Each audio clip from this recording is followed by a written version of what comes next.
Established in November 2015, the Cook's Edge is a retail chef supply store and dealer of hand-forged Japanese knives. They are proud to work directly with small knife makers from Japan to bring the best kitchen tools available to their customers and clientele. They also offer full-service knife sharpening and knife repair with clients from all over Canada and the United States. Their online store, thecooksedge.com, has their full catalog of chef tools, cookbooks, and apparel. Thank you to Cook's Edge for sponsoring this episode.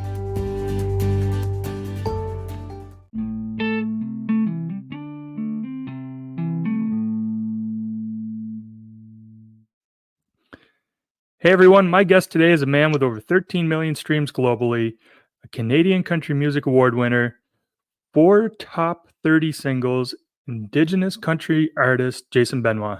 Jason, thank you for being here today. Yeah, thanks for having me. You're currently in Newfoundland, is that correct? That's right. What part of Newfoundland are you in? I'm in a small town on the west coast of Newfoundland, Fox Island River. Small town of 200 people, close to Stephenville, about 3 hours from Port aux Basques. We cross on the boat. Oh, wow. Is there mummers there as well in that part? There mummers everywhere, man, here in Newfoundland. You can't escape mummers. They're not here. They hibernate until Christmas time, though. It's only Christmas they come out.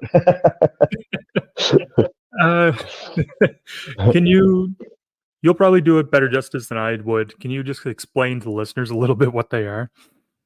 Mummer? Yeah. It's a little different nowadays, but back in the day when I was young, around Christmas time, normally just after Christmas, like Boxing Day, you would have people show up at your door dressed up in outrageous outfits with like their men wearing their wives' bras over their clothes, and it's wearing pillowcases on their heads with the eyes cut out, and and they talk in a weird voice, and then you had to guess who they were, because they were normally they were from the community, and you had to guess who they were, and if you didn't guess, you'd have to keep giving them drinks until you guessed it right. So it was interesting tradition for sure. It's a little different nowadays because just times have changed a bit. So now it's normally only family who goes visiting. It's not strangers like back in the old days. Right. Yeah. I encourage people to go check out some pictures on Google too of mummers, because as fun as it sounds, they're kind of terrifying. Yeah, especially if you're like a 6-7 year old kid, like and these people are coming in dressed up like freaks, and we got their they're talking in a high voice, and it's crazy. I mean, pillowcases on their heads with the eyes cut out. So it was like Halloween all over again, So some people like to wait to the end of their show to let their guests promote stuff, but you have some new music coming out in May. Is that correct? Yeah. May 10th. Nice. Did you want to tell everybody a little bit about it, or? Yeah, it's I've got a new EP. It's called The Deadwood, and it's a 6-song EP that I produced and wrote, and it's coming out, like I said, May 10th. Pretty excited about it. Yeah, I can't wait to hear it. I've been listening to some stuff on Spotify now just to get caught up a little bit. I knew your music beforehand. Excuse me. But then Jerry kind of got us hooked up to do a podcast, so I figured I should listen to a little more. Yeah, for sure. Thanks, man. You're in Fox River. Is there like a large Indigenous community there, or?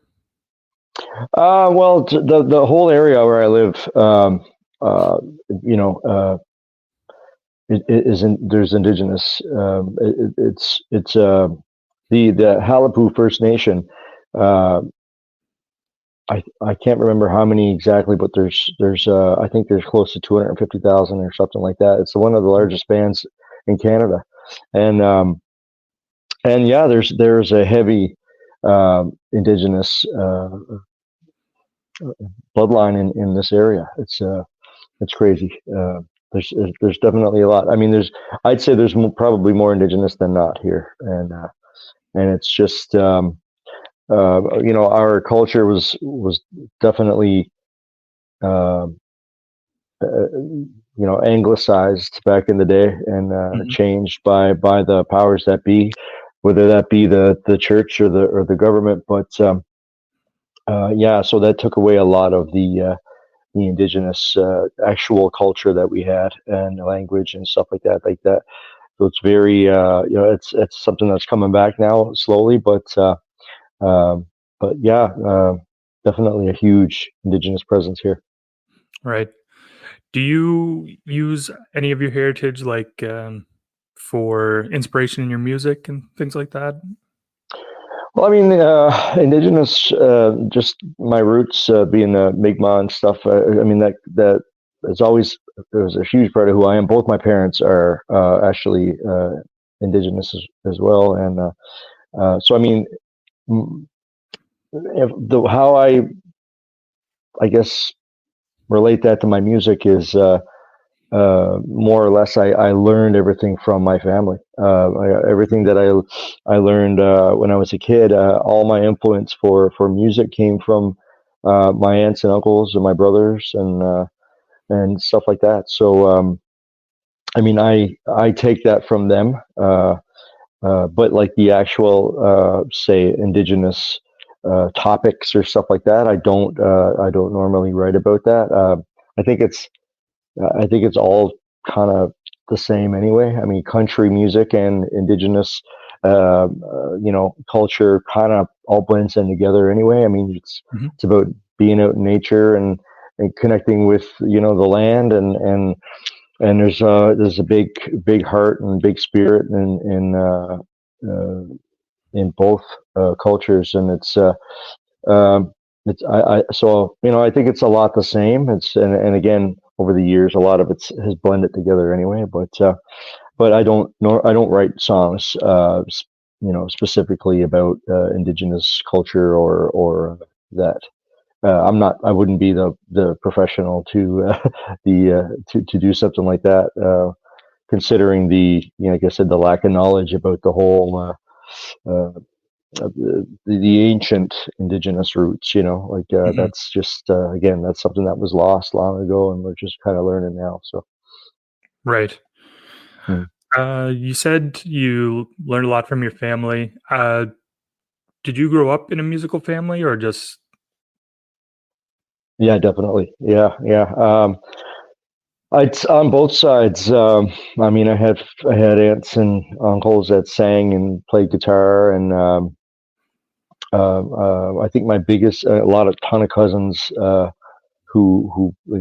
I mean, we always got together probably every 2 or 3 weeks on the weekend. We'd all get together for a family party, and they'd be drinking and playing guitar and singing and all that stuff. So I mean, I remember that from as far back as I can remember, and uh, that was a huge influence for me. My probably my biggest influence was my older brother, my oldest brother, Miles, who was 8 years older than me, but he played guitar when he was a teenager and sang a ton of country and like alternative and all kinds of different music. But he was a big influence. I looked up to him a lot and learned a lot from him. He taught me how to play guitar when I was 14. So um, yeah, so I owe a lot to him. But yeah, definitely huge musical influence in the family.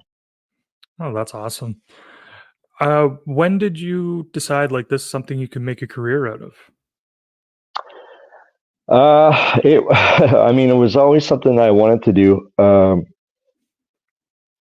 I think just because when I was younger, uh, I was really shy. I didn't have much confidence in myself, and I found that music was probably one of the only things that gave me confidence because just by the way people reacted to how I would perform or at a because I just for example like there would be uh, say fundraisers at the Arts and Culture Center, which is probably like a 500 seat theater. That's about 25 minutes from where I live. And I mean, they'd have fundraisers there for the hospital, and then they'd get like local performers to come in to sing probably 2 or 3 songs or something like that. And so, I mean, that's really where I first started live performance and getting feedback from the audience of that they enjoyed my music and my talent. And that was that was where it kind of kicked off for me. I mean, I started writing when I was probably 16, 17. So it was always something that I wanted to do, but being in the small town Newfoundland, I knew it was going to be tough. And so it was something that I dreamed about, but I didn't really know how it was going to happen. I tried it for Canadian Idol when I was 20, I can't remember, early 20s. And I didn't make it past the first round. Yeah.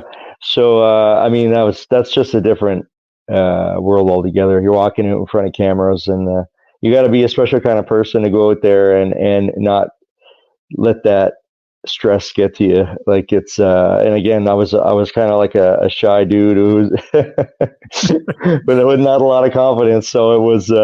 It took the best out of me going out there in front of everybody like that, and the judges and the cameras and the lights and stuff like that. So anyhow, that was fine. I got that was a letdown, but it gave me the little bit of a boost to get back up and try to see that as a challenge and run with it, So I did, and I just kept playing, and I started playing locally a lot more at clubs and stuff like that, and a couple of little bands and different things like that.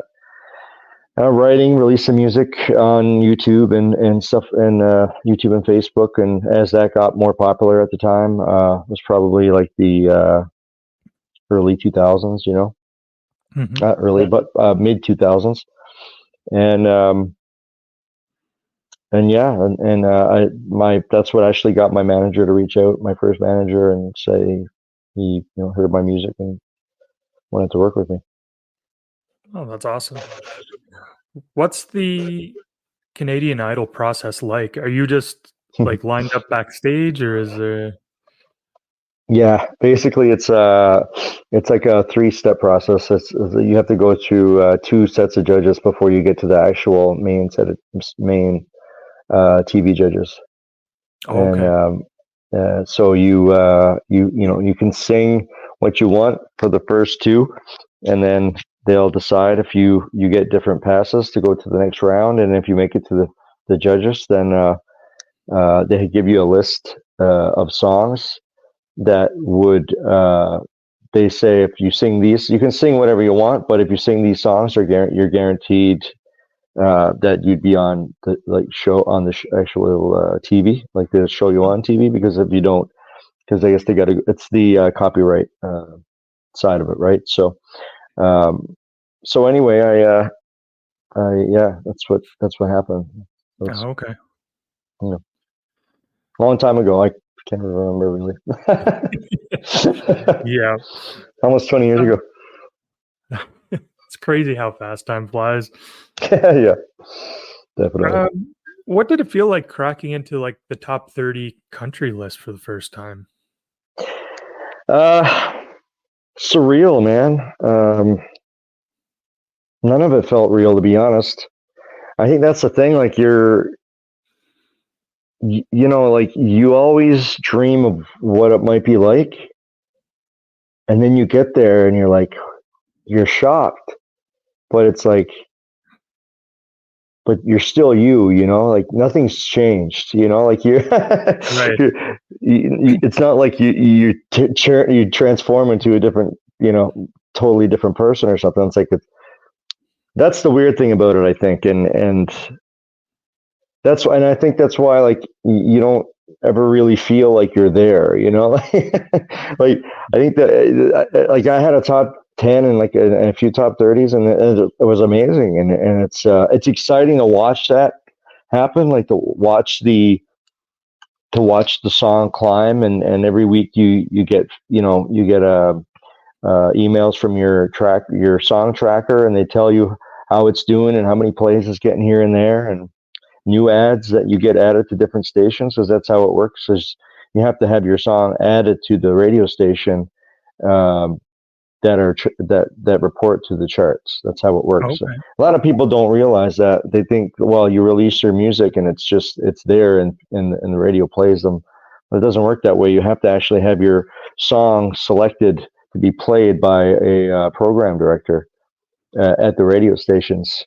And then once you get added, that's the hard part. That's the hardest part to get past. You have to get your song selected to be added to their basically their rotation every day. Mm-hmm. So you get so many plays a day, right?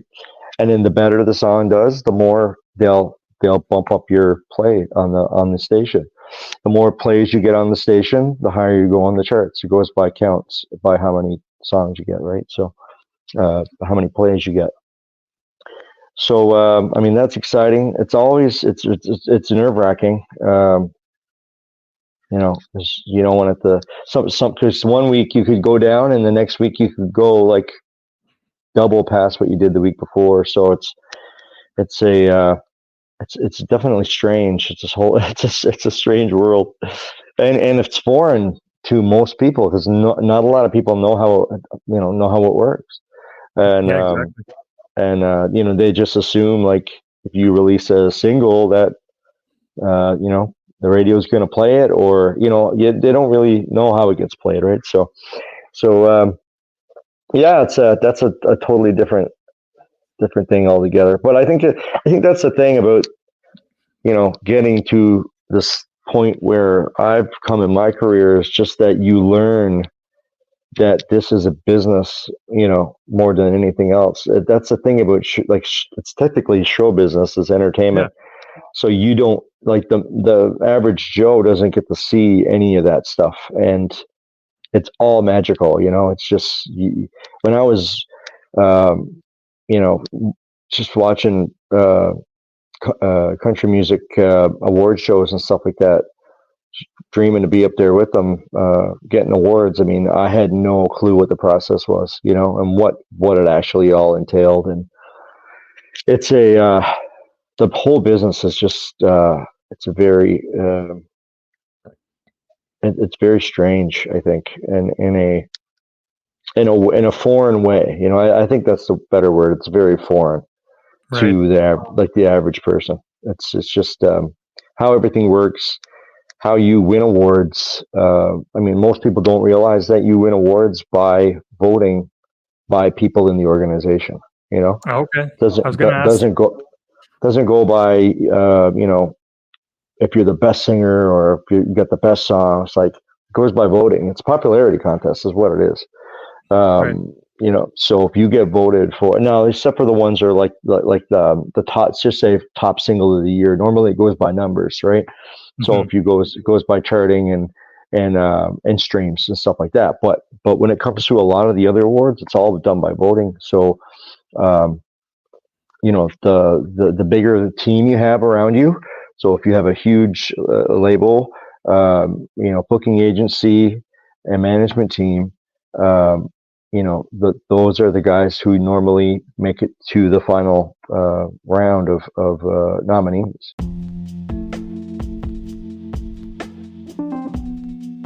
Phoenix.ca is leading the way in men's digital health in Canada. Did you know that 52% of men have experienced some form of erectile dysfunction?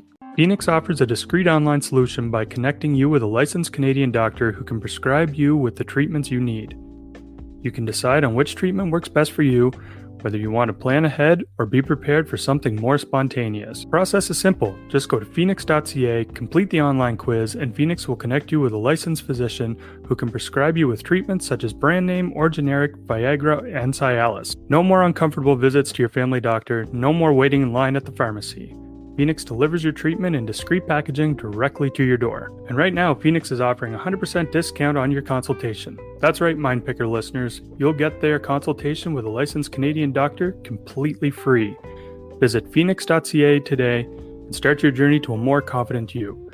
That's phoenix.ca. PHOENIX.ca. Rise again with Phoenix. You know, but up to that point, there's it's the same idea with the Canadian Idol, is that there's two other steps before you get to that point. So you submit your name for an award, and then that gets picked to be in a first round of voting, which everyone votes on in the organization. For example, CCMA, and then that goes to another round, which everyone votes on again, and then that determines the final five, or whatever, how many nominees there are. And that's in every organization. It's all the same, even in the States. So it's so again, it's sort of a popularity contest, but obviously the bigger your team is, the better chance you have to get to that point. So that's why a lot of independent artists, probably aren't getting nominated, even though they deserve to be there just as well as anybody else, right? But it's just the whole process, and that's how it goes. Is there room for like politicking and stuff in the back to get into a better position for voting, like from those bigger teams? Do they? Not really. It's either you're part of the team or you're not. If you're in the running, if you're in the running for, just say if you're on their roster, basically, that guarantees you a vote. And that's how it goes. And everything else is your friends in the organization, basically. So people who know you and respect you and like your music and think it deserves to be voted for. I mean, that's how it goes, basically. Okay. What's your songwriting process like? I have to be in a frame of mind to write. I don't think I could ever be the kind of person who lives in Nashville and writes every day, 2 songs a day forever. I would hate my life, I think. It's awesome to be able to create for a living. It's wonderful. But for me personally, it comes and goes. I have to be motivated to write, and when I am, it flows really well. It's like turning on a faucet. The creativity flows, and I can come up with stuff that I'm really happy with, which I'm very lucky and blessed to be able to do. And then when it's not flowing, I could try, but it's probably going to be crap. I'm not going to like it, and it's to me, it's a waste of time. So I'm a bit of an anomaly, I think, because I live in Newfoundland and I don't write with everybody else. Like normally people, do a lot of co-writing with other artists and stuff like that. So I'm a bit of a loner over here on an island. Now, with that being said, you can do writing on online and stuff like that too. But I've done some of it, and it's not bad. But it's not something that I really enjoy, because again, to me, the whole joy of writing is just feeling really good about a song and ending with a tune that I'm really happy with. And I don't feel like I can always do that with, I can't just do that at a drop of a hat. It has to, the timing has to be right for me. Right. So that's why I haven't done a whole lot of songwriting, to be honest, with other people, co-writing. Yeah. Is it nerve-wracking to create a song and then put it out there into the world for other people to hear it and hear their judgment on it? It is. Yeah, it is. I think more so at the beginning of my career than now, just because obviously I've been doing this a while, so I feel like if I'm happy with the song, Mhm. then there's just a lot of factors, and if a song is going to do well or not, and you really can't judge. You can't. There's no way of really, unless you're going to like do a carbon copy of something that's already on the radio. Then you're almost guaranteed that it's going to do well. If you can sing and it's a decent song, right? Right. But I don't really enjoy doing that.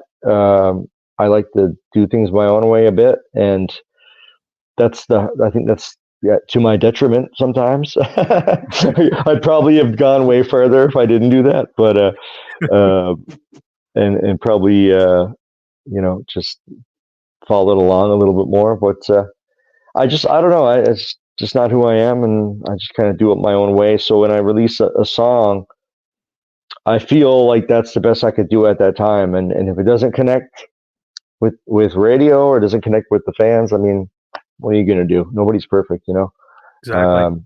What I mean, as long as I'm happy with the tune, that's why I feel like, selling out in this industry is not really worth it when it comes to the writing. If you don't love the songs you're writing or releasing, it's not worth it, because I mean, Right. at the end of the day, you got to live with these songs for the rest of your life. So if you don't enjoy singing them and you dread to go out on stage every day because the songs that you decided to release aren't your stuff that you really love, then dang, I'm sorry for you. Like it's. Yeah.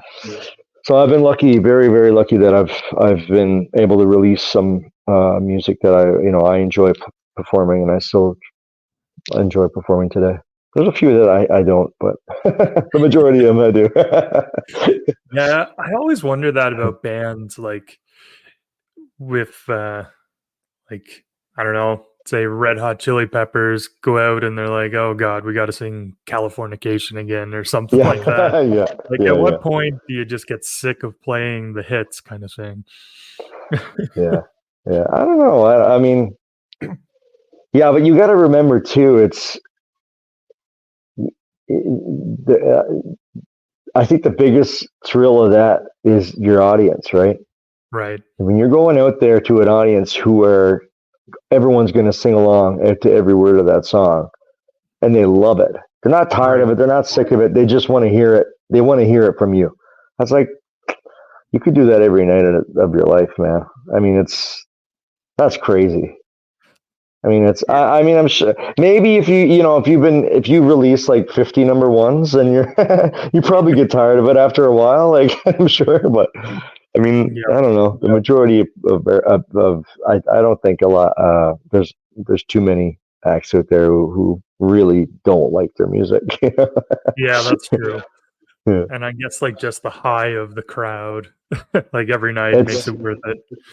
Yeah. I mean, your audience is what makes the show. For me, it does. I mean, if the audience is feeling it and you know that they're into it, then there's no better than that. Yeah. Mm. What's the biggest crowd you've performed for so far? Uh, oh my God, I'm not even sure the numbers.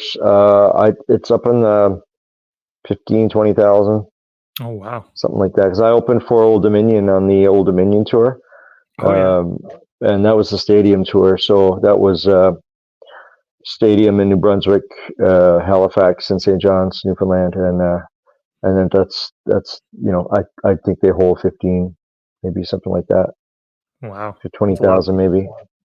Yeah. Yeah. It's pretty nuts. Yeah. You don't see them. I mean, you only see the first like 10 rows, and then it's all black and lights, but Oh, okay. you can hear them though. Yeah, that's right. Yeah. Have you had any like starstruck moments so far in your career, like meeting Yeah. someone? Not that. I mean, at the beginning when I first the first CCMAs I went to, I was taking pictures with everybody. I took a picture with Garth Brooks' manager that year. I was so excited to meet him. But yeah, Steve Earle I got to meet, Oh, which was cool. really cool. Really chill dude. And I met Kit Moore. I don't know. There's not that many. I was really excited to meet like Jimmy Rankin. Oh yeah, absolutely. I grew up listening to the Rankin Family, and it was like, meeting Elvis when I met Jimmy Rankin. So Yeah. yeah, no, there's just a George Fox. I don't know if you remember George Fox, but he was a huge country artist back in the early '90s. He's Canadian, but he was huge, and I got to meet him 2 years ago at the CCMAs. He was inducted into the Hall of Fame, and that was amazing. I thought that was so cool because I think it's the excited for the ones that I used to sing their, cover their songs when I was younger. You know what I mean? Stuff like that. Right. I met Tracy Lawrence, which was awesome. Oh, Um, lovely. yeah, Tracy Lawrence. I friggin' love Tracy Lawrence. I grew up listening to his tunes. Yeah. Uh, the dude from Old Dominion. I mean, that was Hmm. cool. Uh, yeah, there's a lot, man. I got to Yeah. meet so many people. After a while, though, it's just, you just realize that everyone's just people, though, That's right. and but it's still cool because you respect them, right? But Yeah. it's not like you're fangirling crazy or something like that. Yeah, Yeah. It's cool that you mentioned Jimmy Rankin because that was music that was played in my household a lot growing up too. yeah, Like I remember as a little yeah, kid, me and my cousins like dancing around the kitchen to the Rankin Family and stuff. So yeah, that one's really cool. yeah. They had some good music.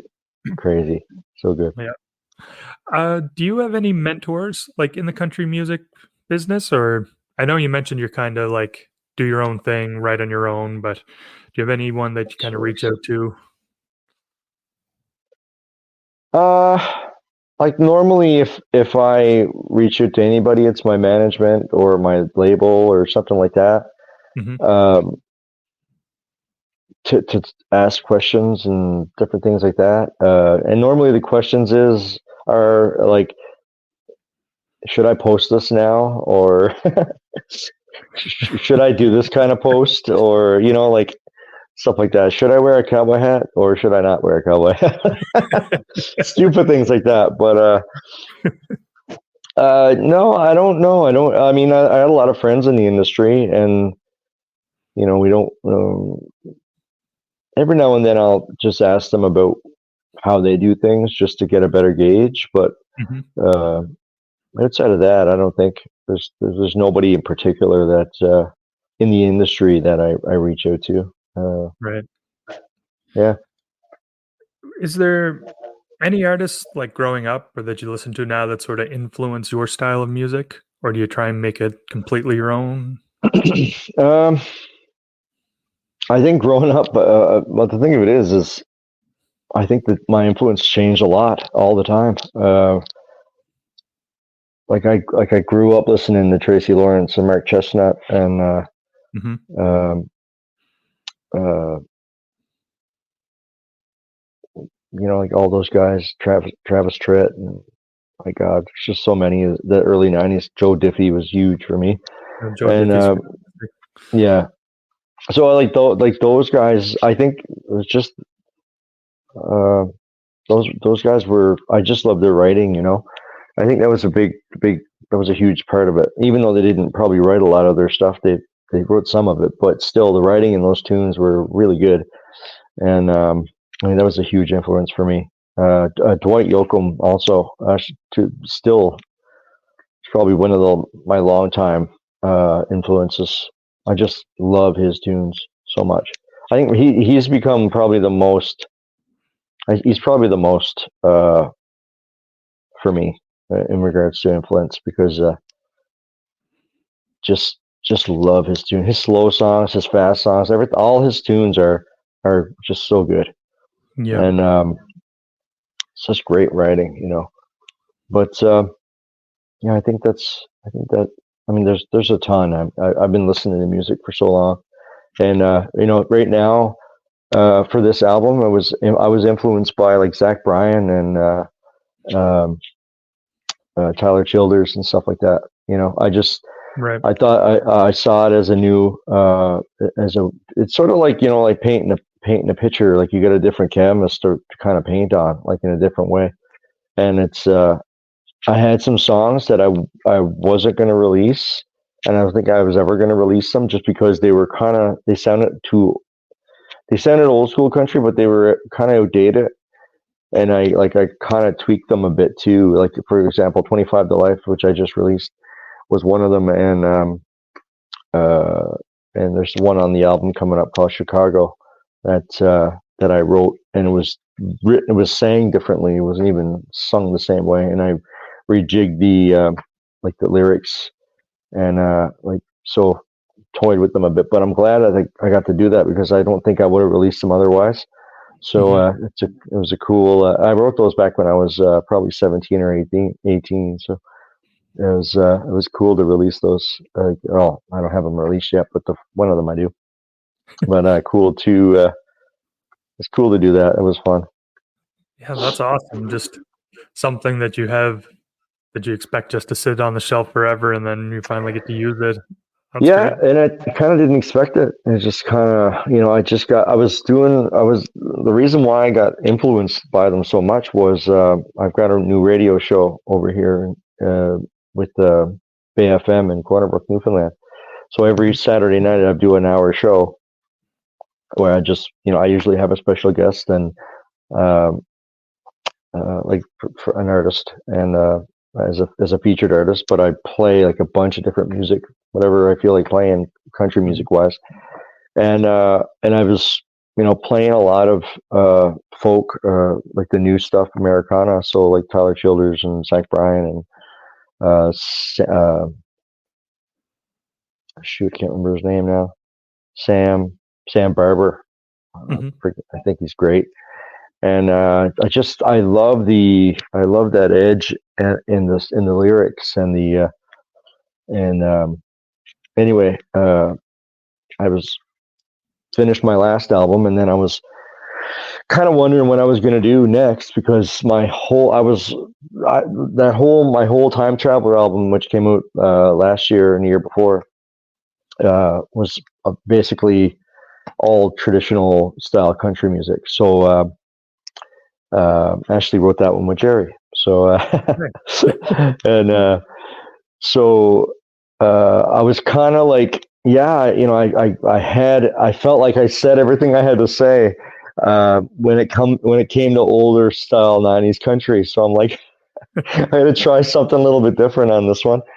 And so I was, like I said, I was programming the show, and I was like listening to a lot of these Americana new folk style songs, and they're actually, the more I listened to them, I was like, man, these sound like East Coast songs, like songs I grew up listening to, like from the from the East Coast, right. Very folk and Irish influence kind of tunes. Like I can easily try something like that. So, I mean, if you listen to the album, it's not fully. You're not gonna say like this is a Zach Bryan album. Yeah.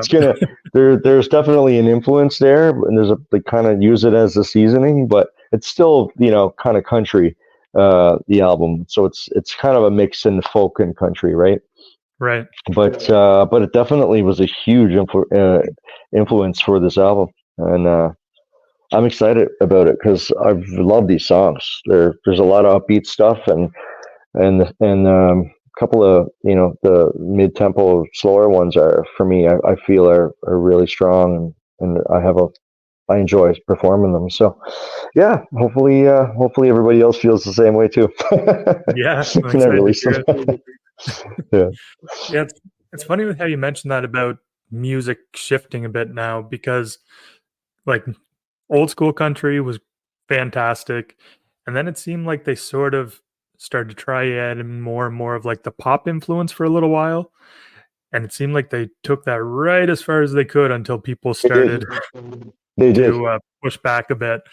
They took it as far pop as they could take it pop and hip hop, and that was to the point where you're almost questioning, is it actually country?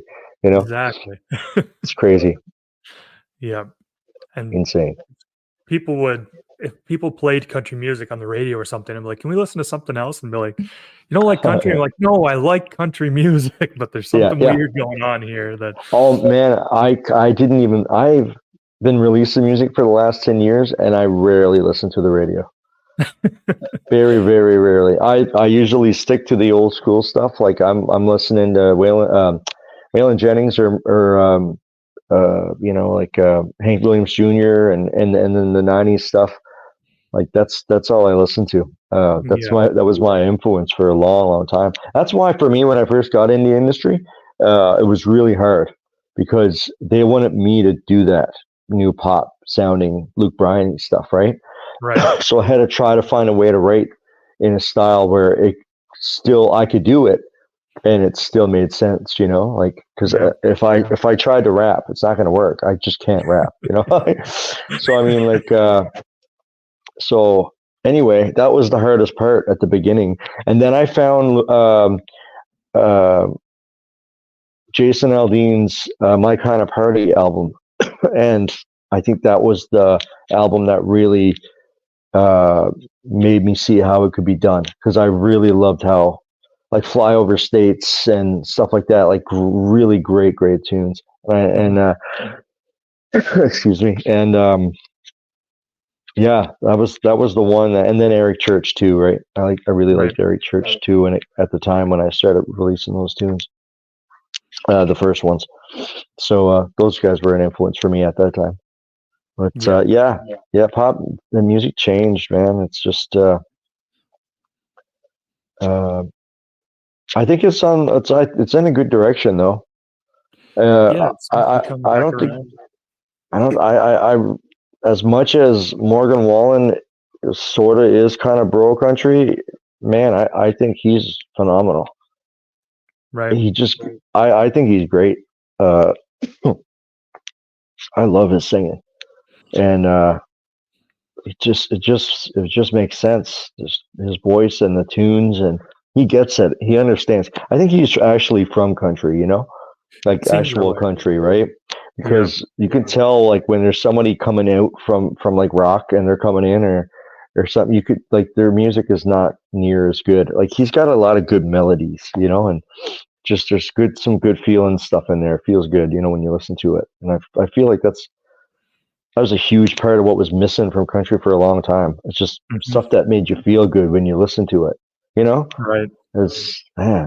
And you can't dance to anything anymore. Everything's mid-tempo. What the hell? That's true. Yeah. All right. Yeah, my final question for today. You may have hinted at this already. I don't know. But if you could perform with any artist, living or dead, doesn't even necessarily have to be country, who would it be?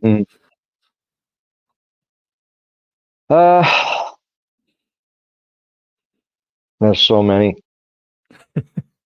See, I as much as I love country, I mean, I also listen to a ton of, like, 70s and 80s rock, like Def Leppard and REO Speedwagon and, like, just Phil Collins. There's so many good artists that I love. I don't know. So I think I'd probably pick somebody who, like, probably I'd have to be Dwight Yoakam. I mean, who else would it be? I know there's a ton of good ones out there, but I just go by, like, the writing and who we would connect on that level, and that's probably going to be the one who makes the most sense for me. Right. Yeah. So, Jason, I just want to thank you so much for doing this today. Appreciate you taking some time. Congratulations on everything you've achieved so far. Can't wait to see what comes next. Thanks, man. Thanks for having me. I appreciate it. Anytime. Do you want to let people know where they can follow you online? Yeah, JasonBenoitMusic.com is my website. It's got all the links to all my social media, but I'm not hard to find. Just put my name in and you can find me pretty easy. So. All right. Well, that'll do it for this episode of Mind Picker. Thank you, everybody listening, and thank you once again, Jason. Thanks again.